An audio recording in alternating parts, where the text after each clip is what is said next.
Simple interest हम लोग आज पढ़ेंगे। पी यहाँ पे प्रिंसिपल, सम और मनी बोरोड, ए है अमाउंट, टी है time period in year, R है rate of interest per annum प्रति वर्ष। ऐसा है सिंपल इंटरेस्ट। जैसे मान लेते हैं कि कोई अगर पैसा उधार लिया या उधार दिया जाता है तो उसे हम प्रिंसिपल कहते हैं। जो पैसा लिया जाता है कर्ज के रूप में या दिया जाता है या बैंक में जमा करते हैं, वो सब पैसा प्रिंसिपल कहलाता है। एक निश्चित समय के बाद उस पर एक एडिशनल अमाउंट दिया जाता है एज ए इनकम इंटरेस्ट के रूप में, वो हमारा कहलाता है सिंपल इंटरेस्ट। और जब समय मैच्योर हो जाता है, जैसे कि 2 साल की अवधि के लिए कोई पैसा कर्ज लिया गया, तो 2 साल के बाद जो पैसा कर्ज लिया गया था और जो इंटरेस्ट बनता है उस पर, दोनों को मिला करके वो मेरा अमाउंट होता है।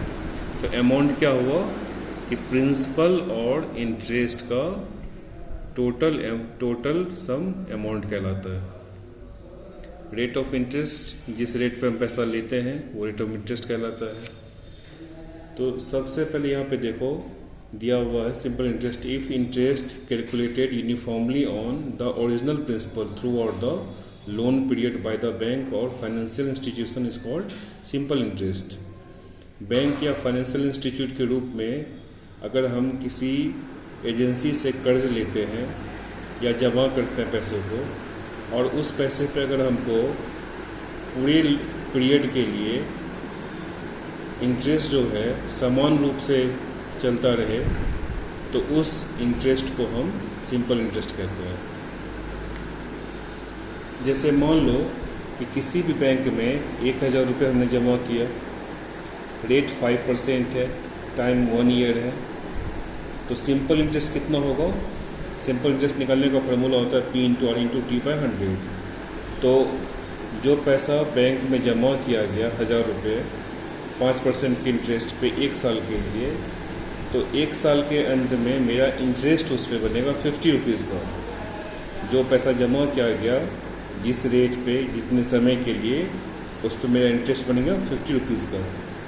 अगर उसी पैसे को उसी रेट पे 2 साल के लिए बैंक में छोड़ा जाए तो इंटरेस्ट बन गया 100 रुपीज़ का। सेम प्रिंसिपल अगर 5% के रेट पे 3 साल के लिए छोड़ा जाए तो 150 हो जाएगा।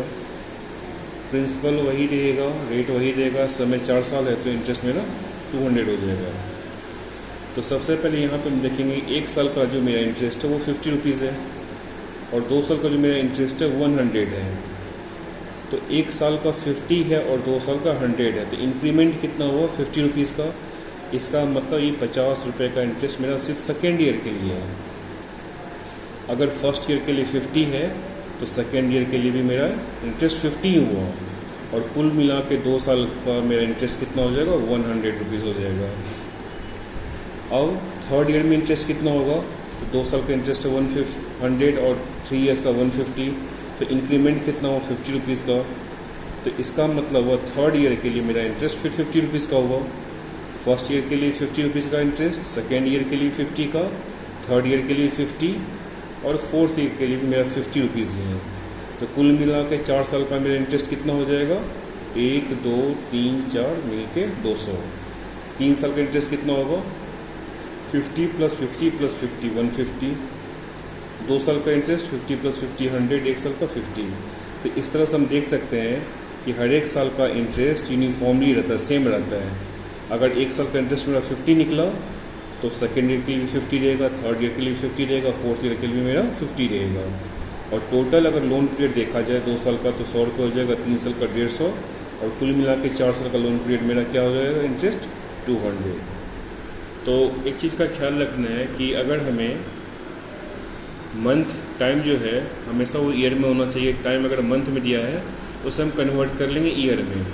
तो जितना भी मंथ रहेगा उसको हम 12 से डिवाइड करेंगे तो हमारा कन्वर्ट हो जाएगा ईयर में। और अगर डेज दिया हुआ है, टाइम जो है हमें डेज के रूप में अगर दिया हुआ है तो उसे हम 365 से डिवाइड करेंगे तो वो ईयर में कन्वर्ट हो जाएगा। तो इस तरह से फिर हम फार्मूला का यूज़ करेंगे। SI का PRT/100 होता है, P निकालने का फार्मूला है, R निकालने का, T निकालने का फार्मूला, SI इक्वल होता है A - P। तो बाकी एक्सरसाइज करेंगे।